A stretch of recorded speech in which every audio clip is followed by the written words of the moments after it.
Senhor presidente, queridos colegas, eu quero parabenizar a criação dessa frente parlamentar nesse momento de dificuldade, de tristeza, de preocupação, né, de toda a nossa região, de todo o nosso povo. E como eu já disse em algumas outras entrevistas que me procuraram, e sim, eu sou um liberal e sou favorável à privatização, mas privatizar o que não funciona. Tudo aquilo que não funciona, aquilo que só dá prejuízo, aquilo que nunca consegue nem sequer se pagar, tem que privatizar, porque é sinal que tem um grupo de incompetentes que não conseguem administrar e não tem cura. Então privatiza para que depois funcione. Agora, querer privatizar o setor mais rico da nossa cidade, né? A autarquia mais rica, que hoje, por exemplo, nós todos aqui, e votamos aqui, autorizando, que o SAMAI investisse 100 milhões de reais nas nossas ruas, no saneamento, na nossa cidade, e se o SAMAI fosse privatizado, esses 100 milhões nós teríamos? É claro que não. A gente sabe que não. Então, eu acho que, vereador João vereador. Eu quero dizer o seguinte, eu acho que, nesse momento, nós já temos que entrar num acordo.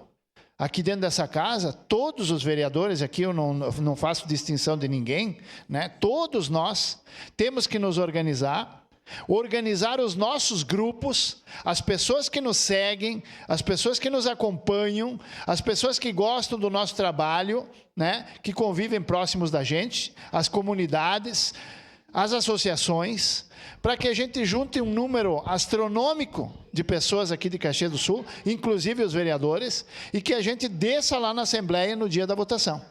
E que a gente mostre lá, através de cartazes e através da nossa voz, que a Câmara de Caxias está lá em peso, independente de partido, defendendo o SAMAI e dizendo que a gente não quer que seja privatizado.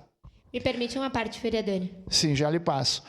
O que eu quero terminar falando é que quando esse mesmo governador, queria colocar 12% de imposto em cima dos hortifruti, tá?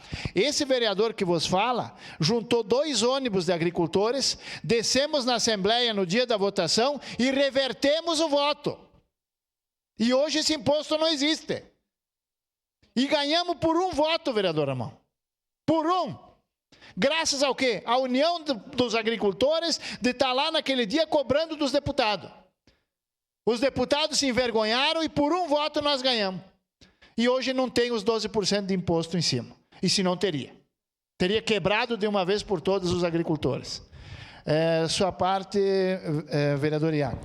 Obrigado, vereador Fantinel. O senhor contempla bem o que eu penso e minha fala. Até a gente foi questionado lá fora, uma parte do nosso público até, mas bem tranquilo, perguntou sobre a gente ser conservador, ser de direita e ser a favor, né, que não se privatize. Lembrando, o melhor presidente de todos os tempos que a gente não teve, doutor Enéas Carneiro, defendia sim empresas que davam lucro e não davam problema, ou não davam prejuízo. Voltando para aquela regra básica que eu sempre falo aqui, se não é uma demanda da população, se a população não está gritando por isso, não deve ser mexido. E hoje eu não vejo ninguém gritando por isso. Eu acho que teria outras prioridades para a gente se preocupar. E a empresa está indo bem, na minha visão. O que a gente pede, eles acabam fazendo dentro do possível. Então, por isso, para mim, teria que continuar assim. Muito obrigado. Sua parte, vereadora Estela. Muito obrigado, vereador. Eu acho que a gente precisa olhar o que a gente tem de exemplo na nossa cidade. A RGE é uma empresa privada. Tudo que nós precisamos com a RGE, seja a população que nos procura porque está com algum problema num poste de luz, seja demandas nossas que estão relacionadas à poda, supressão de árvores realizadas pela RGE, é tudo muito difícil para a gente conseguir. Eles não nos atendem, eles não respondem nossos pedidos de informação, eles não são nem obrigados a nos dar resposta. O senhor me permitiu uma parte de 10 segundos? Do seu trabalho. E é o que parece que o governador está querendo fazer com o SAMAI. Com algo que é público, e falo mais uma vez, com algo que diz respeito à vida, que é a vida. A gente não pode tornar mercadoria a água, que é um bem, que é um direito de todos e todas. A gente tem acesso ao SAMAI, a gente é recebido, foi sempre muito bem recebido pelo vereador João Ues, e é muito importante que esse acesso continue, porque isso traz muitos benefícios para a população a nossa água é boa, é de qualidade e que continue assim, e essa frente parlamentar com certeza ajudará muito. Muito obrigada. Era isso, senhor presidente. Obrigado, vereador Sandro Fantinel. Próxima vereadora inscrita, a vereadora Andressa Marques, com a palavra. Parte, por gentileza. Senhor, a parte